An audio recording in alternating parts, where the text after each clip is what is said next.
कभी आपने सोचा है कि ऐसा कौन सा पर्व है जहां भगवान खुद सड़कों पर निकलते हैं और लाखों श्रद्धालु उनके रथ को खींचते हैं?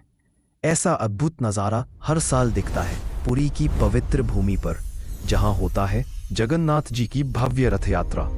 लेकिन क्या आप जानते हैं, इसी रथ यात्रा से जुड़ा है हजारों साल पुराना आस्था, चमत्कार और रहस्यों से भरा हुआ इतिहास, भगवान जगन्नाथ मंदिर का। कहानी शुरू होती है सतयुग से, जब भगवान विष्णु ने नीलमाधव रूप में धरती पर अवतार लिया। एक गुप्त स्थान पर उनकी दिव्य मूर्ति विराजमान थी।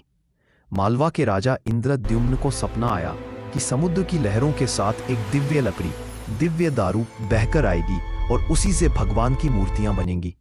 जैसे ही उन्होंने समुद्र तट पर देखा, वो चमत्कार साकार हो गया। दिव्य दारू को देख उन्होंने भगवान की मूर्तियां बनवाने का निर्णय लिया।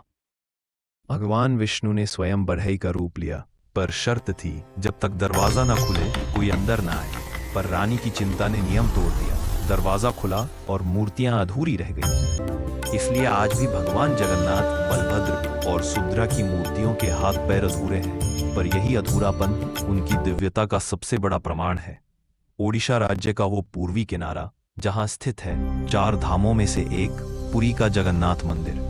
हर साल आषाढ़ मास के शुक्ल पक्ष की द्वितीया तिथि को होती है वो यात्रा, जो केवल यात्रा नहीं बल्कि आस्था का महासागर है। जगन्नाथ रथ यात्रा।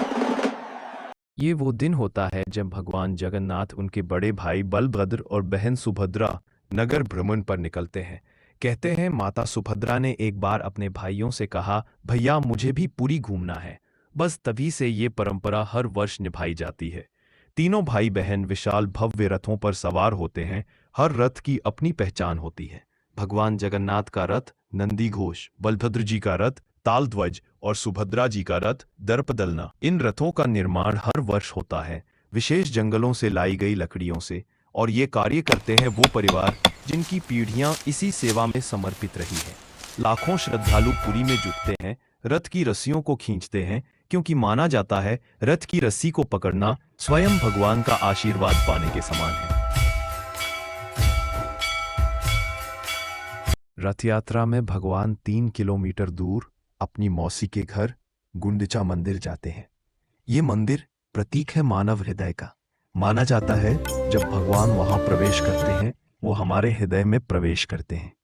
कुछ दिन विश्राम के बाद बहुड़ा यात्रा होती है, जब भगवान वापस अपने श्री मंदिर लौटते हैं। ये यात्रा सिखाती है कि जीवन में हर शुरुआत कभी न कभी अपने मूल स्थान पर लौटती है। लेकिन क्या आप जानते हैं, जगन्नाथ मंदिर और रथ यात्रा से जुड़े कई अद्भुत रहस्य भी हैं। रथ बनाने की लकड़ियां हर साल जंगल से लाई जाती हैं। रथ हर बार नए बनते हैं, पर आकार, रंग सब कुछ एक जैसा रहता है। पुरी मंदिर के ऊपर का सुदर्शन चक्र कहीं से भी देखने पर ऐसा लगता है जैसे वो सीधा आपकी ही ओर देख रहा हो। मंदिर का ध्वज सदैव हवा की विपरीत दिशा में लहराता है। रसोई में लाखों लोगों का भोग बनता है और ना भोजन कम होता है, ना स्वाद बदलता है। जगन्नाथ रथ यात्रा केवल परंपरा नहीं बल्कि जीवन का दर्शन है। ये अहंकार छोड़ने की सीख देती है, अपने भीतर के पाप धोने का अवसर देती है कि जब भगवान हमारे हृदय में प्रवेश करते हैं तब ही जीवन पूर्ण होता है। आप भी जीवन में भगवान की इस यात्रा का हिस्सा बनना चाहते हैं तो एक बार पुरी की रथ यात्रा में जरूर जाएं। जय जगन्नाथ, जय जगन्नाथ, जय जगन्नाथ। ऐसी ही पौराणिक और आध्यात्मिक कथाओं के लिए चैनल मिथोलॉजिकल रेल्म को सब्सक्राइब करें। वीडियो अच्छा लगा हो तो लाइक करें और कमेंट में लिखें जय जगन्नाथ।